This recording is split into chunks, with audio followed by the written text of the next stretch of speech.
I arrived at this house on the outskirts of Blackheath in the hope of finding peace and solitude. My previous life in Sydney, with its hustle and bustle, constant pressure, and endless hassles, had left me completely drained. I believed that simply moving to a quiet, remote place would help me regain my strength and give my mind a break from the noise of the big city. When I first saw the advertisement for the old house for sale in the Blue Mountains, my imagination immediately painted a romantic picture of life in the wilderness. Morning walks through a cool forest, gentle evenings accompanied by the sounds of cicadas, and the chance to gaze at vast, starry skies that no city could ever offer. However, I hadn't taken one thing into account. The Australian summer here in the mountains can be merciless. During the day, an unbearable heat radiated from the ground, the air shimmering above the road with a glare that burned the eyes. Even the slightest cloud offered no relief. The sun seemed to hang motionless directly overhead, refusing to budge, letting the sweltering heat relentlessly drain every bit of moisture from all living things. And it wasn't just the body that suffered in that stifling heat. My thoughts felt equally oppressive.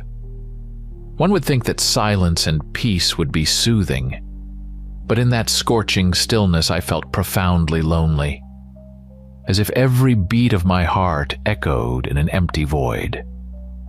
Then, with the coming of evening, the weather took a sharp, almost surreal turn. Due to the dramatic temperature drop, dense mists began to roll in from the mountains. Starting somewhere in the valleys below, the fog gradually crept up toward my house, winding along the road and shrouding the property so that the outlines of the trees appeared ghostly and menacing. In the mixed light of the street lamp and the sunset, the gray-white swirls seemed like living beings, intent on seeping into every crevice. The fog brought a coolness with it, but also an eerie sense of unreality, as though I were caught between two worlds. I had always associated December with Christmas, snowy landscapes, and Western cultural cliches, warm shawls, the scent of cinnamon and gingerbread, and twinkling garlands set against a backdrop of fluffy snowdrifts. Here, in the Australian bush, everything was turned upside down. The New Year celebrations took place not to the sound of a blizzard, but under the relentless chirping of cicadas. Instead of a snowstorm, there was heat, and the occasional rain offered only a brief respite. Sometimes I'd turn on the television and stumble upon old Christmas movies where the heroes were bundled up in scarves and snowstorms raged outside. This contrast struck me as absurd, yet it evoked a strange sadness. It felt as if I had ended up in another dimension, where the familiar images of Christmas no longer made any sense. Deep down, I was glad to have left the city streets behind, with their sweltering Decembers complete with artificial Christmas trees and Santa Clauses in shorts. Always a source of embarrassment and irritation for me. The more time I spent in the house, however, the more clearly I realized that it wasn't just the lethal heat and foggy nights that were unfamiliar here. There was something alien in the very air and the landscape, a presence that defied explanation. The bush surrounded me with a wall of dense vegetation, as if it were scrutinizing my every step. The branches of the eucalyptus trees, weighed down by their leaves, resembled gnarled fingers reaching toward me from the half-light. When the wind began to sway the trees, the rustle of the leaves sounded like the murmuring of mysterious tongues, as if the earth itself were whispering, "You are a stranger here. You do not belong." At first I sought solitude, thinking that the silence would be my ally and would spare me unnecessary stress. But I soon discovered that complete isolation could give way to a sense of vulnerability. In the city, I could always call for help, hail a taxi, or ring a friend. Here in the estate, surrounded by the bush, I was left alone with my thoughts, and with a strange presence that defied description. Night would fall quickly and without warning, and I found it increasingly hard to shake the feeling that someone or something was watching me. It was as if, hidden in the grass, among the trees, or in the mists, an unseen observer was silently evaluating my every move. Should I trust this instinct or chalk it up to an overactive imagination? I wasn't sure, but one thing was clear. The peace I had come here to find was melting away with each passing day. I had very few people left in my life with whom I maintained close relationships, yet the need to occasionally venture into town for groceries and basic supplies forced me to cross paths with the locals. Unlike the big supermarkets in Sydney, here the shopkeepers knew their regular customers by name and easily noticed new faces. At first I wasn't inclined to strike up conversations with anyone, but as loneliness began to weigh on me, I grew more eager to listen to local tales and anecdotes. In several of these, I encountered mentions of the DOGMAN, a legendary creature spoken of with a superstitious tremor. At first, I dismissed it as mere rural superstition, a sort of spooky campfire tale akin to stories of the Yeti, whose image migrates from one culture to another. Yet a secret shiver ran down my spine when a couple of people mentioned the DOGMAN almost in a whisper, as if they feared incurring its wrath or a curse. They said it wasn't merely a beast or a figment of imagination, but some kind of entity, a hybrid of man and animal, born from an ancient transgression against the laws of this land. Some claimed it was a curse from times long past, that the DOGMAN was once an ordinary man who had fallen victim to the magic of angry aborigines. Others, more skeptical, suggested that it might simply be a stray, sickly wild dog. Matted with fur and entangled in thorny brambles, its silhouette appearing unnervingly distorted and unnatural.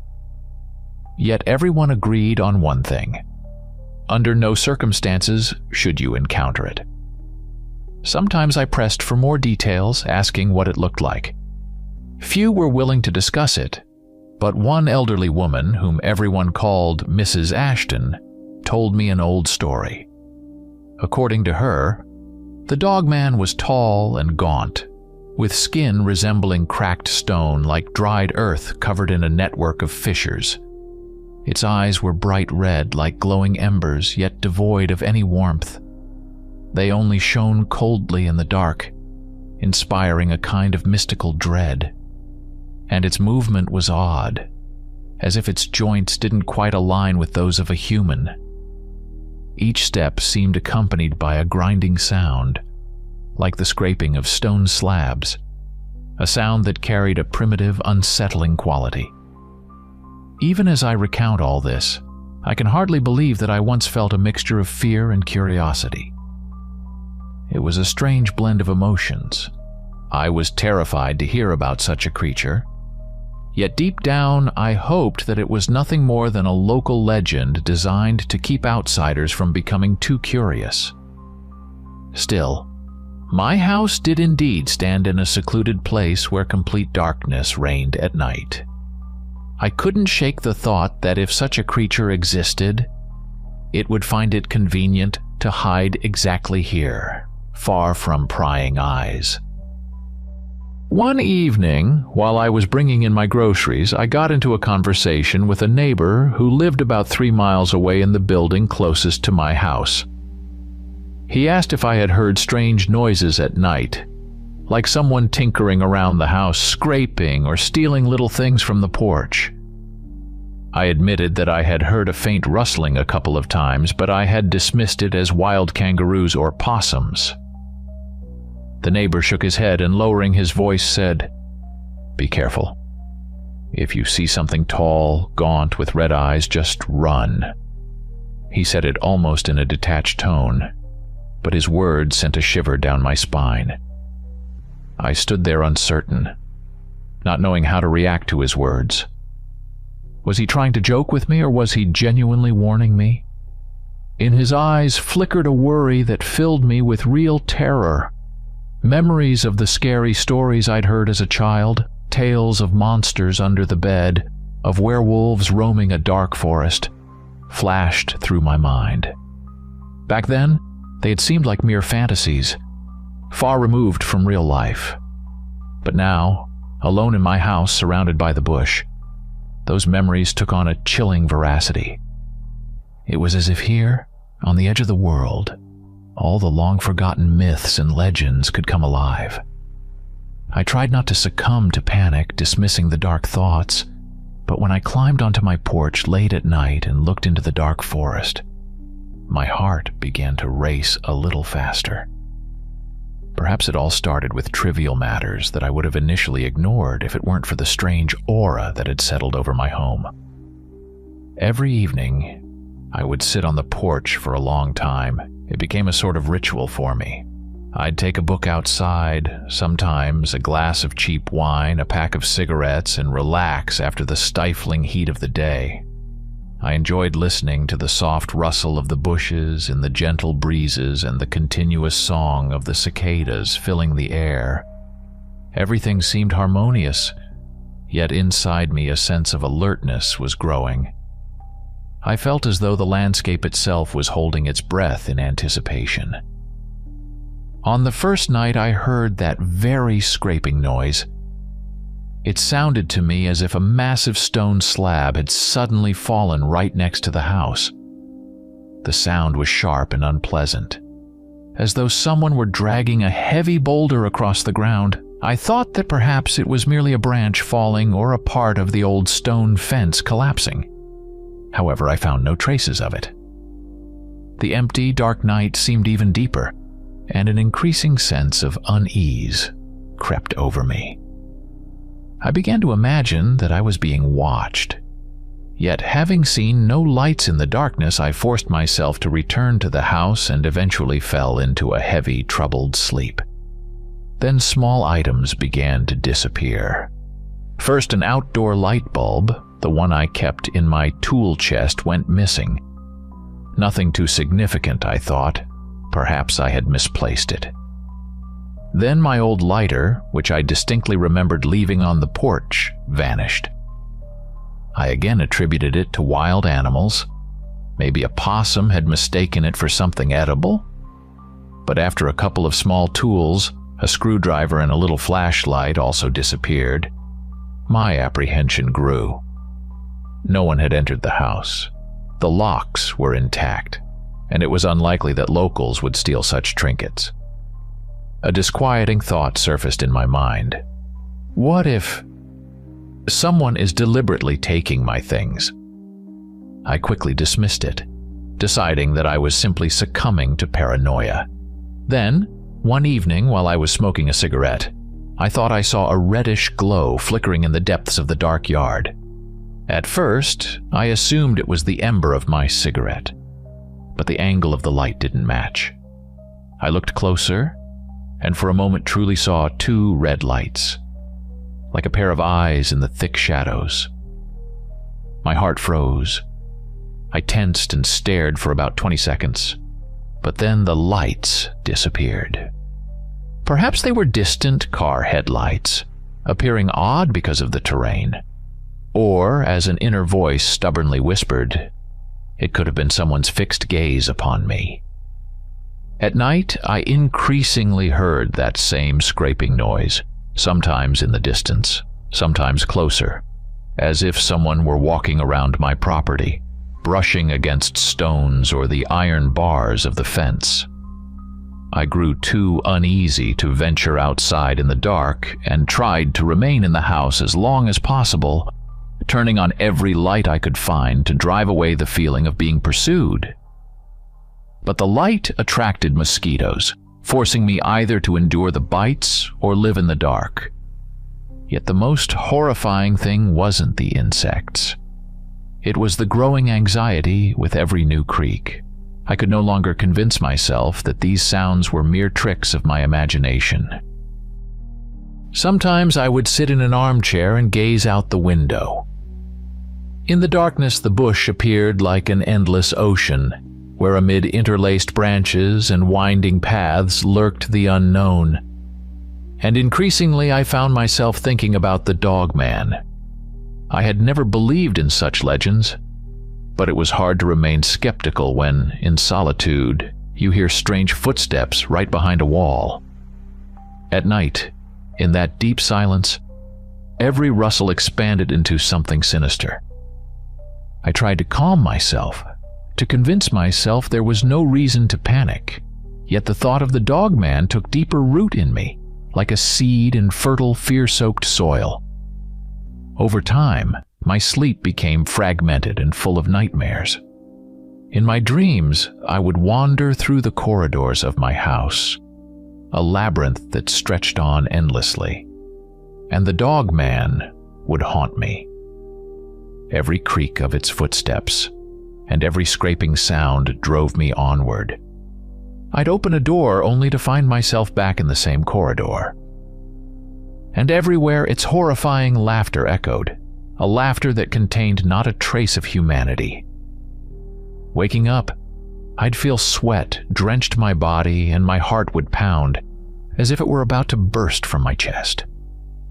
Sometimes, on the quietest nights when neither the wind roared nor the birds cried, I heard a distant, ragged breathing or a ringing sound that echoed like thunder. It might have been an animal, or perhaps just the wind. I no longer knew what to believe. But deep down, I understood. The DOGMAN was near, watching me, playing with me by alternating between moments of eerie calm and sudden bouts of terror. I began to suspect that it wasn't just a monster, but some ancient force that perceived me as an intruder, a violator of its boundaries. Perhaps in some inexplicable way, my own fears had summoned it from the depths of the bush. The weather itself seemed to mirror my inner state. At times, a sudden chill would descend, lowering the temperature despite the oppressive heat of the day. At night, fleeting lights would materialize from the mist, like distant lanterns, only for me to be unable to locate them when I stepped outside. Everything suggested that this house had become the center of something otherworldly. And deep inside, I knew nothing would ever be the same. A sense of doom and terror gradually suffocated me, leaving me to wonder whether I should await the inevitable climax or dare to confront the nightmare head-on. I'll never forget the evening when everything happened, the moment I had so feared, and perhaps deep down, awaited. After yet another exhausting, scorching day, I decided to stay inside and leave the porch light off. I wanted to sit in the half-light where my eyes wouldn't be strained by harsh brightness. I placed a glass of wine on the table, lit a cigarette, and began to listen to the nocturnal sounds.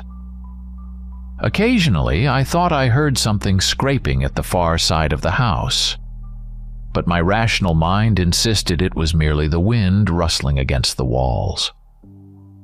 Around midnight, I suddenly noticed that the outdoor light, which I usually kept on by the porch, began to flicker strangely and then went out altogether. My cigarette became the only source of a reddish glow in the dark expanse. My heart leaped. I quickly got up and, trying not to make any noise, went inside to check the light switch. I pressed it a couple of times. Nothing happened. Maybe the bulb burned out or there's a loose connection, I thought, though a deep fear already bubbled inside me. Perhaps these were not mere technical glitches. Then, outside, that same scraping sound erupted, louder than before, and this time it was approaching in rapid, jerky bursts. It sounded as if something was clawing at the stones or dragging something heavy over them with inhuman force.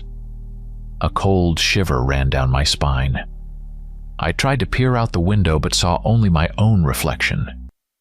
Gathering my courage, I cautiously stepped onto the porch, hoping to catch a glimpse of something in the darkness. At that moment, I heard a low, intermittent sound, something that could have been either laughter or a growl. My heart pounded so hard, I nearly suffocated from my own panicked breathing.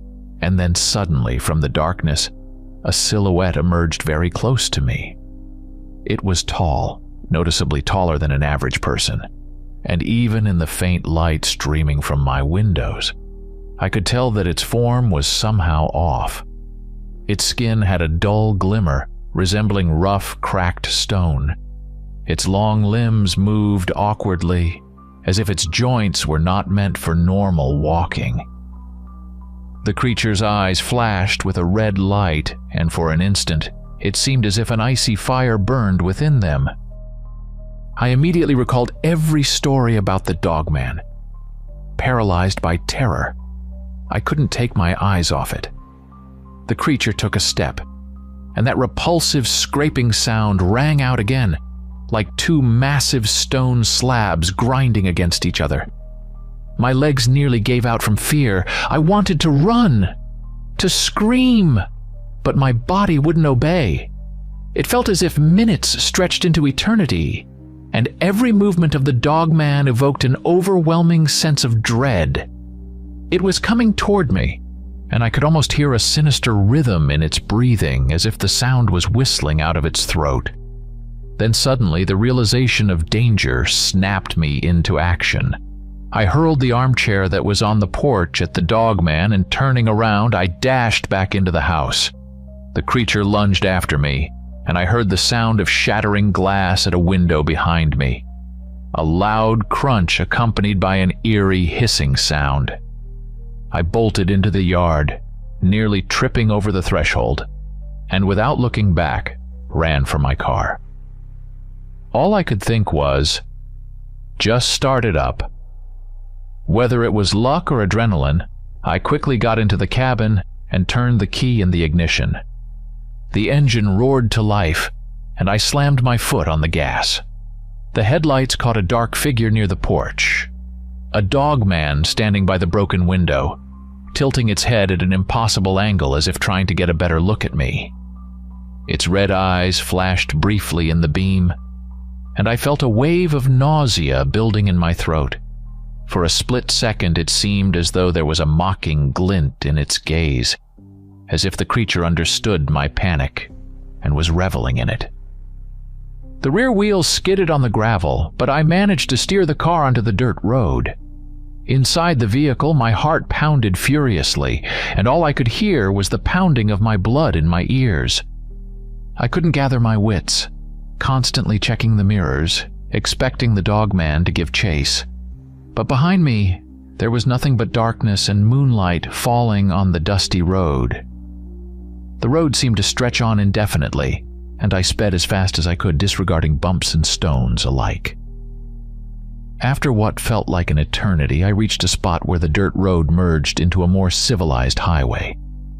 I pulled over to the side to catch my breath, my hands trembling so much that I nearly dropped the keys. In that moment, the reality of what had just happened struck me. I had come face to face with a legendary monster, or what is known as a legend. But it was real, and now it had become my nightmarish reality. My quiet haven had turned into a lair of horror, and I couldn't imagine ever returning there. In that moment, I wished nothing more than to wake up and realize it had all been a bad dream. Yet the bitter truth was settling in. The nightmare was real. After my first encounter with the Dogman, I fled into town, hoping to find even a sliver of calm. I was shaking uncontrollably, and I ended up renting a cheap room at a small motel by the highway, where I spent the rest of the night trying to make sense of what had happened.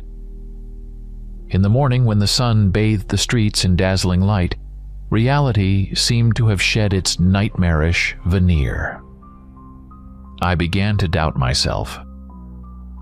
Maybe it was just a stress-induced hallucination, a shadow or a stray dog, and I simply overreacted? But the memory of those red eyes and the scraping of stone was too vivid to deny. The next day, I called the police.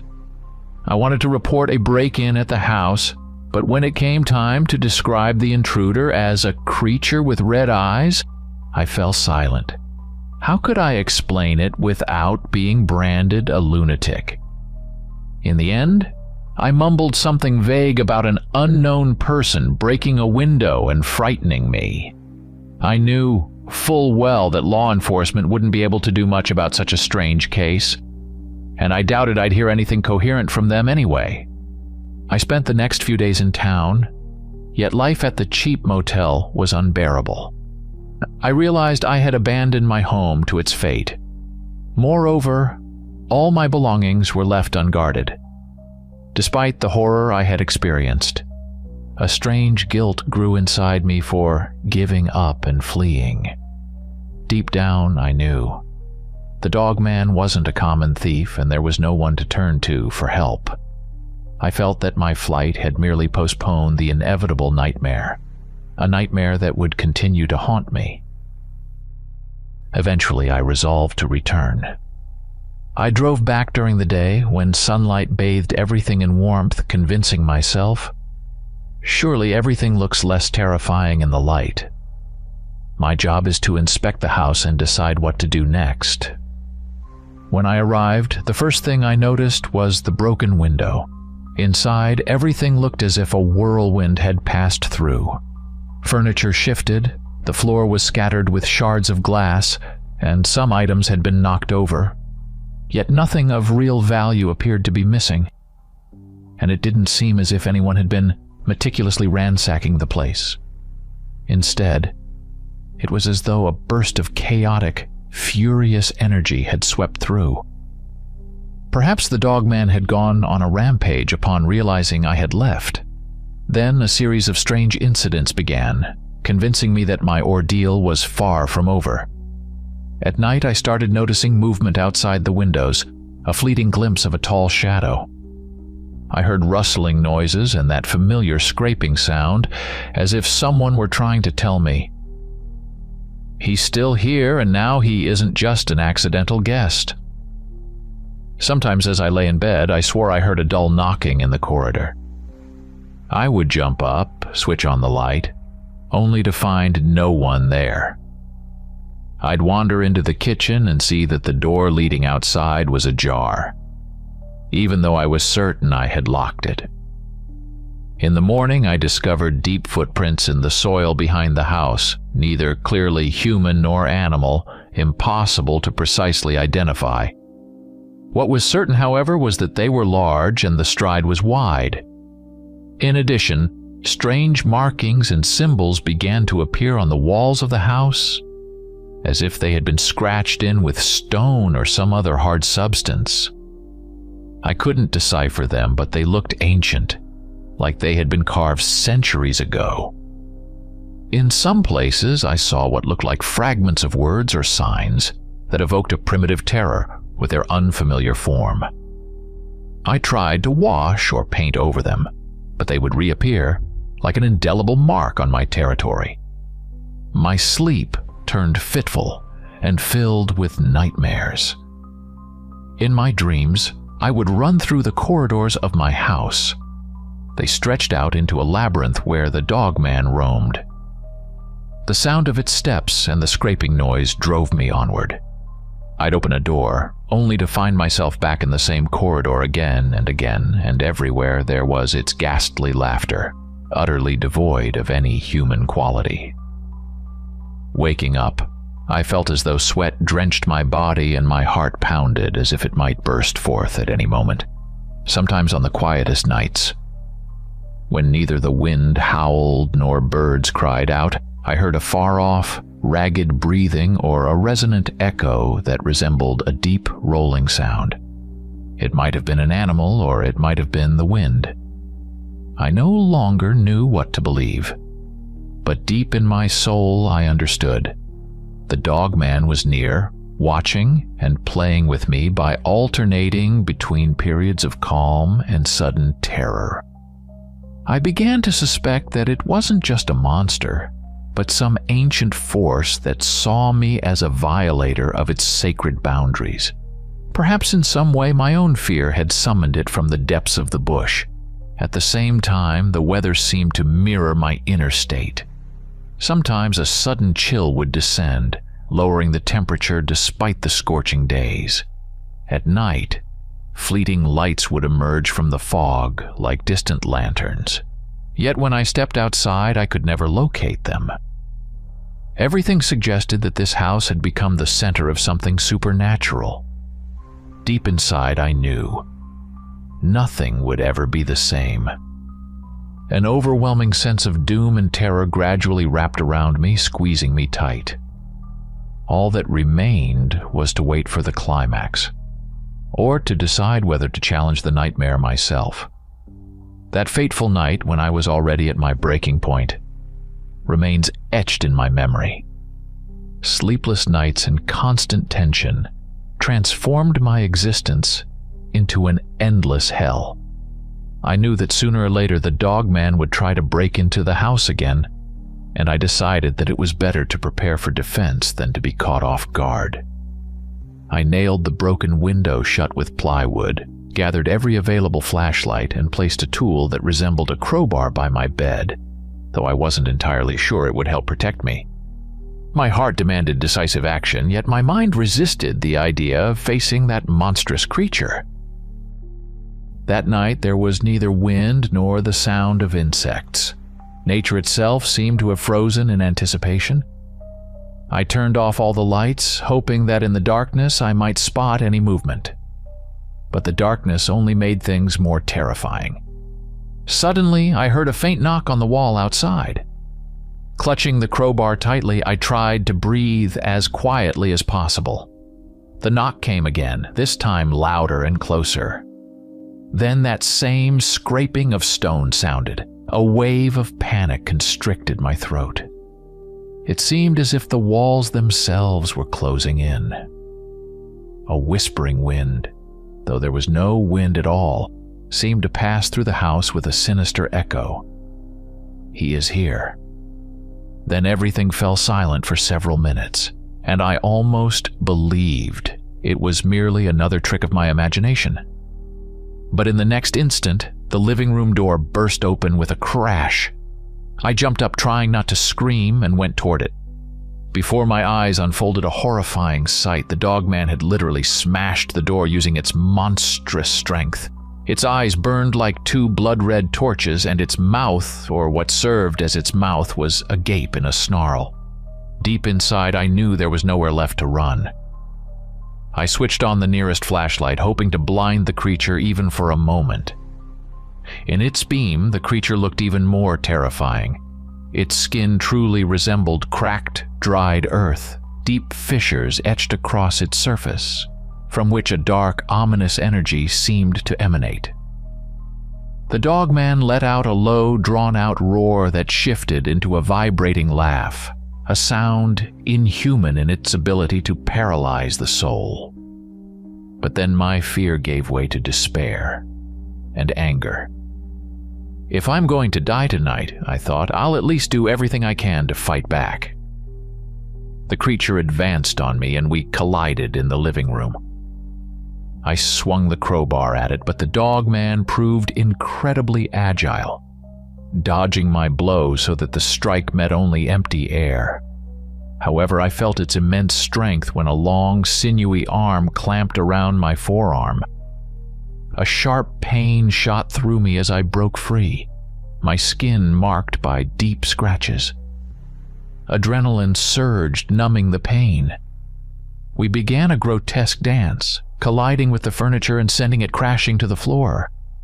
The creature moved with the predatory grace of a hunter toying with its prey, as if sizing up the best spot to deliver a fatal blow. Suddenly, I grabbed a heavy floor lamp and struck the dogman on the head with all my might. The lampshade shattered, and the creature recoiled, emitting an even more ominous roar. Seizing the moment, I bolted for the exit. But the dogman, recovering quickly, lunged after me, leaving deep scratches on the walls as it pursued. I ran down the corridor, desperate to reach the back door. The creature was right on my heels, its footsteps echoing like a thunderous scrape. For a moment I thought I was trapped, that the dogman would catch me any second. and I felt the chill of its breath on the back of my neck. In a panic, I suddenly spun around and let out a scream, pouring every ounce of fury into that cry. Perhaps startled or propelled by some primal force of fear, the dogman froze for a moment. I had one precious second to dart toward the door and fling it open. I burst outside, stumbling over the threshold and nearly falling. The cold night air stabbed at my lungs, but I didn't stop. I heard something crash behind me. The dogman was chasing me. My body acted on pure autopilot. I ran away from the house toward the bush without even caring about the route. I needed to break free, if only for a moment, from the clutches of the nightmare. Tripping over tree roots and tearing at my arms on jagged branches, I finally made my way into the depths of the dark forest. Somehow, I found the strength to run faster than ever before. It almost felt as if the bush itself had become my shield. Its branches, which once appeared like ominous claws, now concealed me from the dogman's view. When I finally stopped, trembling and covered in scratches, I no longer heard any footsteps behind me. Only my pounding pulse echoed in my temples. I didn't know where to go next. Staying in the forest for the entire night was madness, and returning to the house was even more so. One thing, however, was clear. I could not defeat the dogman in a direct confrontation. Perhaps I had survived only by sheer luck, and if that creature decided to resume its hunt, I had nowhere left to run. I don't recall exactly how I eventually made it to the road, but by early morning I found myself at a small gas station. The night guard, stunned by my appearance, allowed me to sit inside until I could compose myself. I didn't tell him the whole truth. Who would believe a story about a humanoid monster bursting into my home? I simply said that I'd been robbed and had to flee. He called the police, but I knew that little could be done in such a strange case. And deep down, I understood that I'd probably never receive any satisfying answers from them. A couple of days later, after I had recovered from the shock and bandaged my wounds, I mustered the strength to return to the house to collect my belongings. From the outside, the house still appeared to stand as before, yet inside it was pure chaos. Furniture was overturned. The floor bore deep gouges that looked like the marks of enormous claws, or whatever had left those deep scratches. And new inscriptions, more intricate than before, had been scrawled along the walls, as if the dogman had left its own terrifying signature. I wandered through the rooms, doing my best not to stare at the gaping holes in the walls, for each glimpse reminded me of the horror I had endured. Realizing that I could not remain there any longer, I hastily gathered my most valuable possessions into a bag. Deep down, I felt a strange emptiness. The house that was meant to be my sanctuary and refuge from the city's clamor had turned into the setting of a horror film. Once, I had truly believed I'd found peace here. Now, not even a trace of that hope remained. In the following weeks, I tried to sell the property. But news of the debacle and the strange occurrences spread quickly among the locals. Those who were aware of the dogman only shook their heads, some even advising me not to anger ancient forces. Every day, it became clearer that my future was no longer tied to this place. Yet at night, even in my new refuge on the outskirts of Sydney, I could not sleep peacefully. As soon as I closed my eyes, images of burning red eyes, the scraping of stone, and an overwhelming terror would flood my mind. I'd replay in my head whether I had done something to awaken the dogman. Perhaps I had violated some unspoken pact with the land, desecrated a site sacred to the Aborigines. The scars on my body healed with time, but others remained, etched into my consciousness. Anxiety never left me. Every time I walked down a dark street, I felt as though a tall, gaunt figure with cracked, fissured skin might suddenly emerge from around the corner. Any stone skidding along the pavement would send me into a panic attack. I realized that now the Dogman wasn't just some monstrous legend confined to the Blue Mountains. It had taken up residence in my thoughts, becoming the eternal companion of my fears.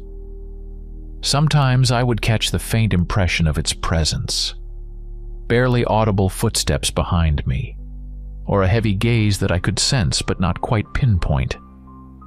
I tried to tell myself it was nothing more than post-traumatic stress, but that sinister, intuitive feeling whispered, "He hasn't left you. He's only lying in wait. Ancient forces don't easily release those who have crossed their path." And so, I continue to live, trying not to dwell on what happened, yet unable to entirely erase the Dogman from my mind. At the slightest sound, a distant rustle or the creak of branches in the wind, my imagination immediately filled in the familiar figure with red eyes. I don't know whether the Dogman was a flesh and blood monster or a manifestation of the dark corners of our reality, where fear and ancient magic intertwine. But I do know one thing: evil rarely dies completely. It retreats into the shadows, waiting for the moment to return. And perhaps in that moment when someone else, just as I once did, decides to seek solitude on the edge of the bush, the Dogman will sense a new fear and emerge from its hiding place. For this ancient terror will always seek a victim who dares to trespass on its territory. Story 2. My name is Dr. Jonathan Reed. I have spent my entire life studying peoples whose traditions are shrouded in the mists of time, meticulously dissecting legends and rituals in search of echoes of genuine history. One day, while rummaging through old archives at the university, I accidentally stumbled upon a dusty folder labeled Navajo. I had no idea then that I was opening the path to a dark secret whose roots went deeper than one could imagine. When I opened the folder, I found newspaper clippings, diary entries, and several photographs from the early 20th century. The name Threshold of Souls immediately caught my attention, a place where, according to legend, it is dangerous for the living to enter. The notes spoke of people who vanished without a trace, of nightly screams emanating from the depths of a canyon, and of a strange creature that appeared to combine both human and animal features. I took these records to Dr. Sarah Morgan, a linguist specializing in Native American languages and myths. Before long, our collaboration evolved into a full-scale investigation that threatened us all with unpredictable consequences. We began to carefully study the materials we had found. Sarah deciphered the old manuscripts written in Navajo while I searched for additional references in the university library. Among the eclectic scraps of information, we discovered a map on which the canyon was marked with an unofficial symbol, a sort of stylized wolf's head. The same symbol appeared on petroglyphs from a local museum's collection dating back to the 19th century. These images constantly brought us back to the motif of a werewolf or dogman, a figure with a wolf's snout and a human body. In the university archives, we also found eyewitness accounts compiled by an ethnographer who had long attempted to enter that canyon. People reported hearing moans at night, as if souls were crying out from beneath the earth, and that dark silhouettes sometimes appeared along the rock ridges. On one hand, all of this reeked of rampant mysticism, yet on the other, it echoed real events encoded in tradition. The echoes of ancient tragedies could have given rise to folklore about a forbidden place, where the world of the living intersects with that of the dead. In one of the old photographs, we made out a group of Navajo standing at the entrance to a rocky canyon.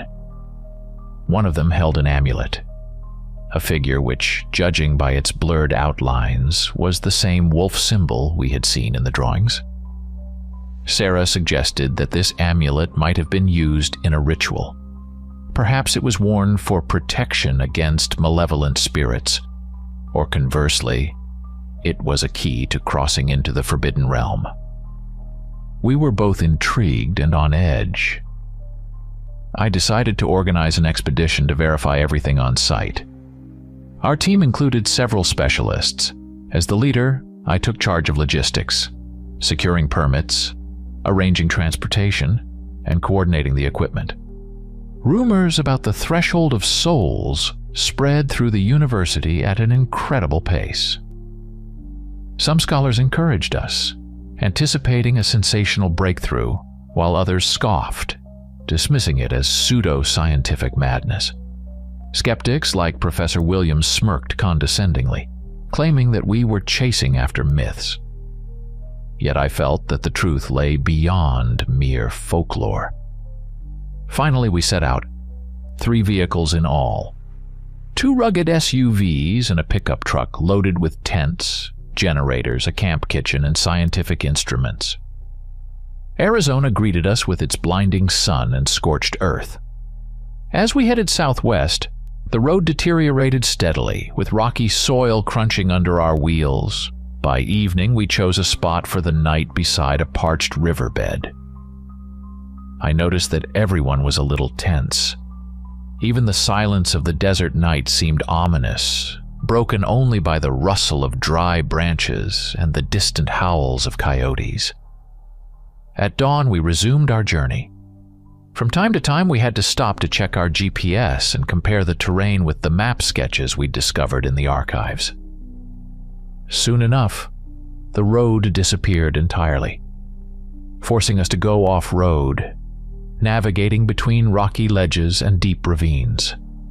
Along the way, we encountered strange stone formations resembling human figures, and solitary withered trees bearing carvings as if someone had once etched them.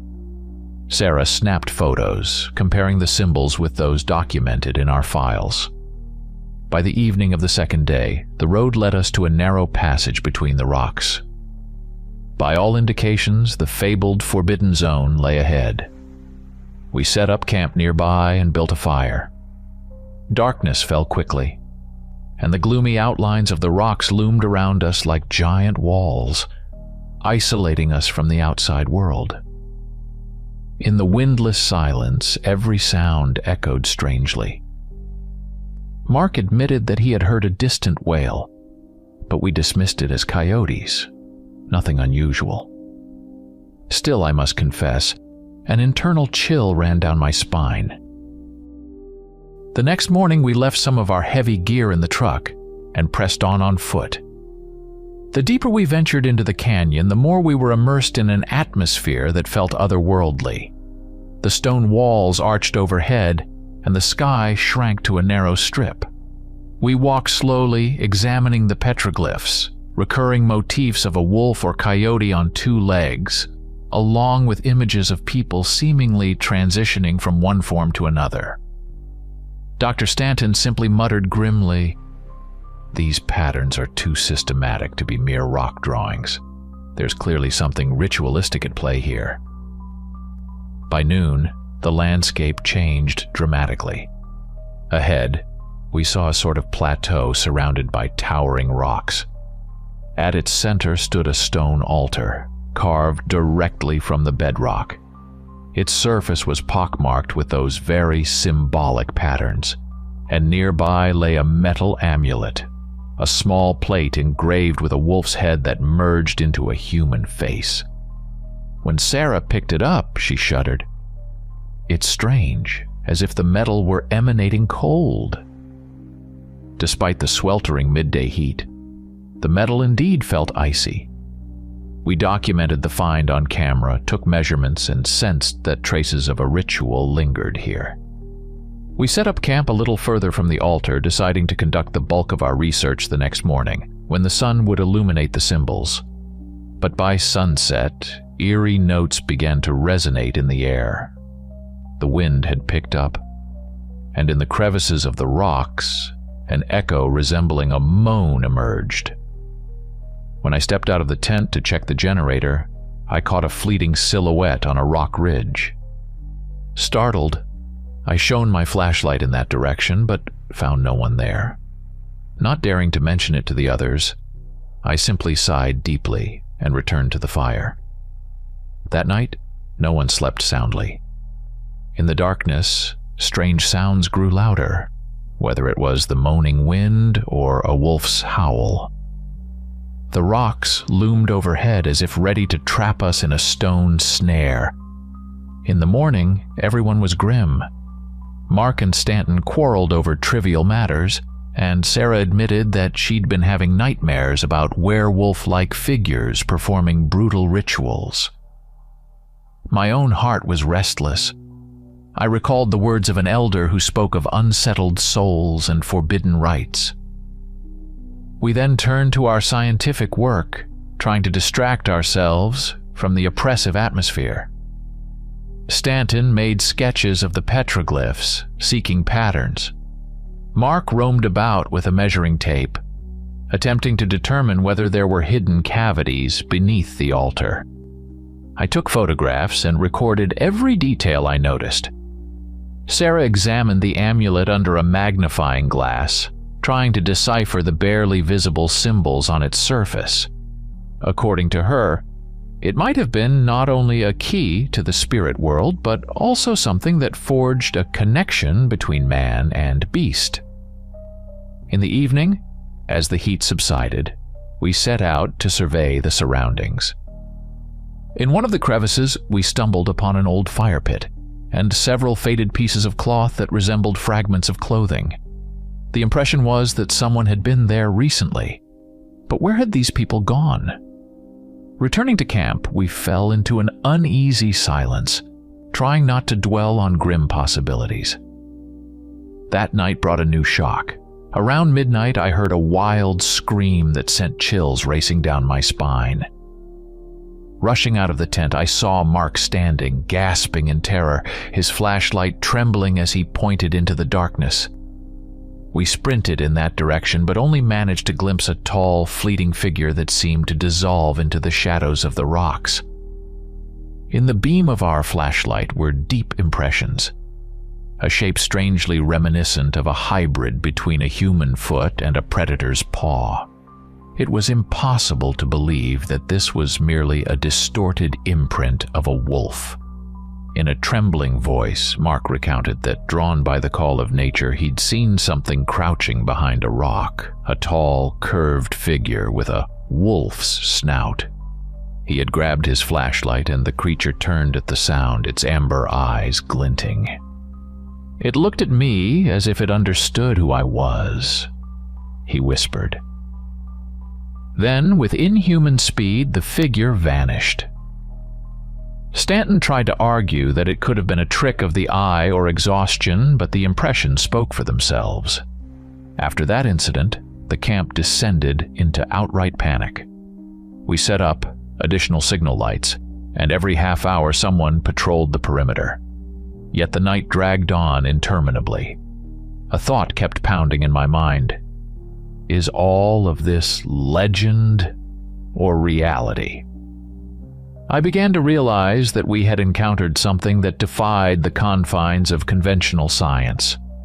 The urge to flee battled our scientific curiosity. We had already gathered a mass of inexplicable evidence. By morning, we discovered new tracks near the altar, several chains of them, as if a whole brood of these creatures had been roaming the canyon. No one wanted to remain there, yet leaving empty-handed was not an option. We agreed on a plan. Let's set up trap cameras around the altar, stay one more night, and if something supernatural happens again, we leave immediately.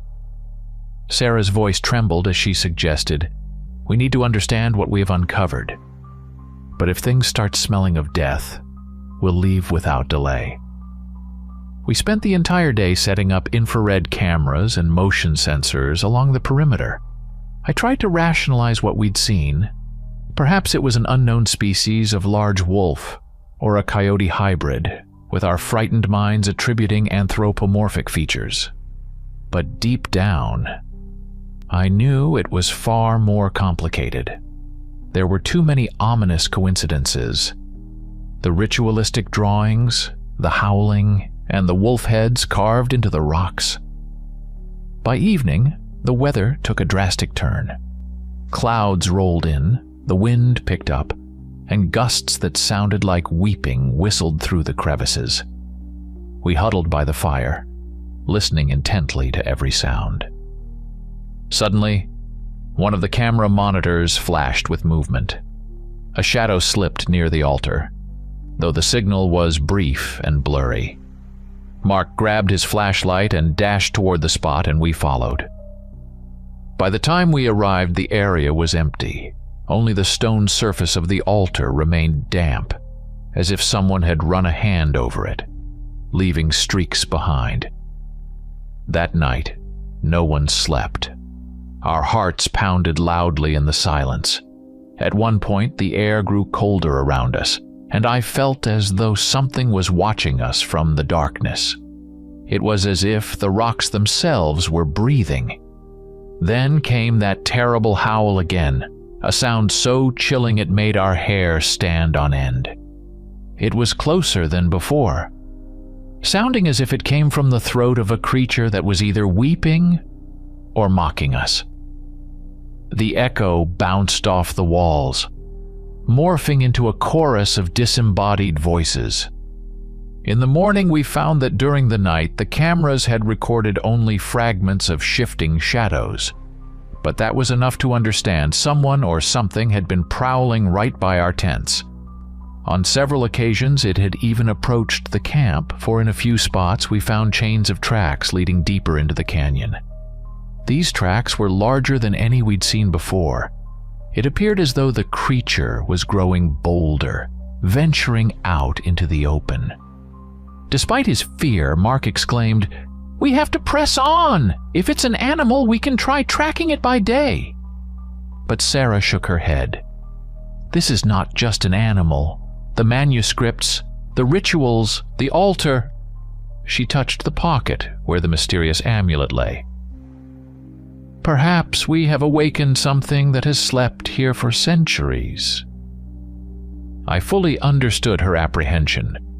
Countless legends of shamans who could transform into wolves flashed through my mind, even if they clashed with everything in my scientific worldview. A decision had to be made quickly. We examined the canyon's relief with a drone.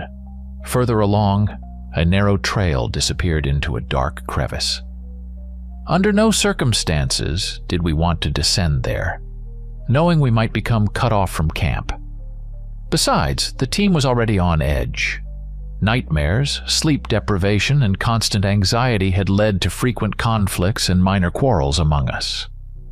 Some suggested we leave immediately, while others insisted on securing our findings with scientific data. In the end, I stood up and firmly declared, "We're aborting the expedition. We leave tomorrow morning." That evening, we began packing our equipment. Twilight deepened and no one wanted to spend the night unprotected. But removing all the cameras took time. Suddenly, rain began to fall, a rare occurrence in these parts. The rocky canyon responded with a resounding echo as droplets cascaded down in thin streams. Black clouds loomed overhead and thunder rumbled from all around. We hurriedly dismantled our tents and stowed away the apparatus as if nature itself were protesting our presence. Amidst this chaotic pack-up, Sarah suddenly screamed. We rushed over to her and saw on the damp sand by the altar fresh traces of blood leading toward a deep chasm between the rocks. The blood was still warm. Mark cautiously touched it with his fingers and cursed, "Damn, this isn't from an animal." We didn't press for details and hurried back to camp, deciding that the journey back was more important than any further discovery. By around midnight, we were finally ready to leave the canyon. When we reached the spot where we'd left the vehicles, a long, agonizing roar echoed from deep within the canyon, a sound in which I could faintly discern something human. A chill ran through me as if someone were calling us back, deeper into the rocks. My eyes involuntarily fell on the amulet still clutched in Sarah's hand, a bizarre fusion of wolf and human. "Faster!" I shouted, firing up the engine. The vehicles tore along the rutted track, leaving behind those ominous rocks and the lingering damp of the rain. We raced non-stop until dawn, finally reaching a passable road. Only then did I feel that we could catch our breath. Not a single word was spoken. Deep down, each of us understood that we had not unraveled the mystery of the threshold of souls completely. In fact, we had merely disturbed an ancient evil that exists at the intersection of legend and reality. Returning to the city, we felt an inexplicable emptiness, as if a part of us had remained in the canyon, in that eerie place where the boundaries between humans and beasts blur and the living mingle with the dead. At the university, reports, publications, and analyses were demanded. We presented archival materials, photos and videos of the tracks, and recordings of the howling. Yet everything appeared vague and unconvincing. Blurred shadows, indistinct silhouettes, fragmented sounds. Skeptics immediately decried it as a mass hysteria effect, while those who believed in the mystical simply understood in silence what we had encountered. For a long time after, Sarah would not let go of the mysterious amulet. Occasionally, I'd catch a strange expression on her face, as if she were still hearing echoes of that bone-chilling howl from the canyon. Mark became entirely absorbed in trying to find a biological explanation for the DOGMAN phenomenon, though every calculation led to a dead end. Dr. Stanton no longer laughed at savage superstitions. On the contrary, he grew increasingly pensive and withdrawn. As for me, many nights passed sleeplessly as I recalled those tracks, that terrible howl, and the fresh blood on the altar. Ever since, in the corridors of the university, we exchanged anxious glances, as if fearful that the nightmare might return. A few times journalists came seeking a sensational story, but I brushed them off, saying there was nothing supernatural in the materials, just complicated natural conditions and exhaustion. And yet deep inside, I knew that such denials were merely a facade to preserve the last vestiges of common sense. A few months later, a group of foreign scientists attempted to follow our route. They contacted me, but upon hearing my account, they merely smirked. "We don't believe in fairy tales," they said. They returned a couple of weeks later, claiming that they had found nothing unusual except a dilapidated camp clearly abandoned long ago. Perhaps the canyon had closed off to them, unwilling to reveal its dark side.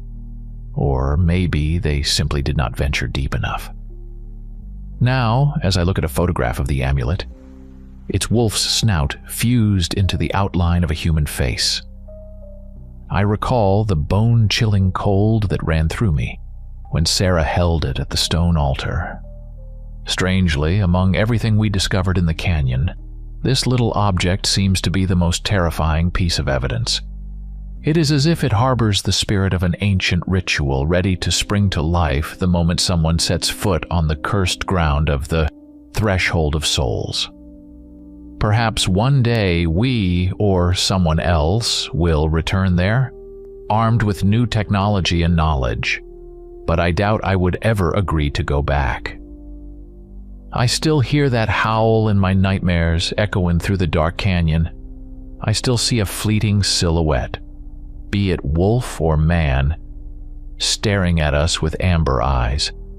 And sometimes it feels as though that gaze continues to haunt me in every reflection in windows and mirrors. In leaving the canyon, we took with us only fragments of conjecture, and a fear that no rational argument can ever dispel. Thus, the threshold of souls has forever remained in my memory not as a hypothesis or a scientific puzzle, but as a real bone-chilling horror that I experienced firsthand.